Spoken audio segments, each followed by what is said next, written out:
দর্শক দেখছেন তো আমার জায়গায় জায়গায় হাঁটার স্টাইল। এটা আমার না, এটা বিপি নূরের স্যাগাইন না বুঝেন?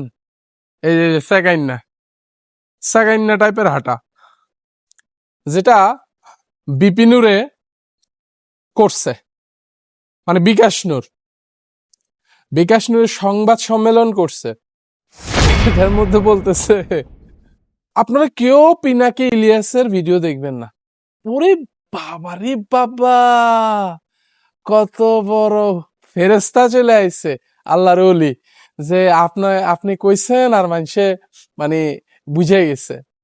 আচ্ছা, বিপিনের হঠাৎ করে কেন কইলো যে আপনারা পিনাকি আর ইলিয়াসের অ্যাটেনশন দিন, অ্যাটেনশন দেওয়ার দরকার নাই।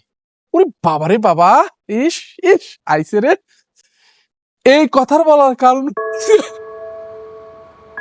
তোর ভিডিও, আমার ভিডিও ওগো ফোনের মধ্যে।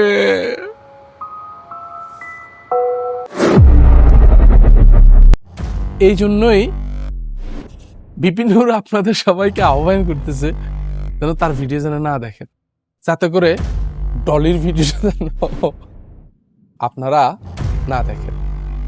যাই হোক, আবার আরেকটা কথা বলছে, পিনাকি এবং ইলিয়াস গোয়েন্দা সংস্থার লোক। কথাটা কিন্তু কেউ মানে খারাপ কয় নাই। আপনারা যদি একখান জিনিস দেখেন, আমি যদি আপনার করে কই নোয়াখালীর ভাষায়, এই গোয়েন্দা সংস্থার লোক তোদের মতো চোর বাটপাদেরকে শাস্তা করার জন্য আছে। যদি মনে করিস যে তারা গোয়েন্দা সংস্থার লোক, তাহলে আলহামদুলিল্লাহ, এরকম যেন আরো কয়েক হাজার গোয়েন্দা সংস্থার লোক যেন তৈরি হয়।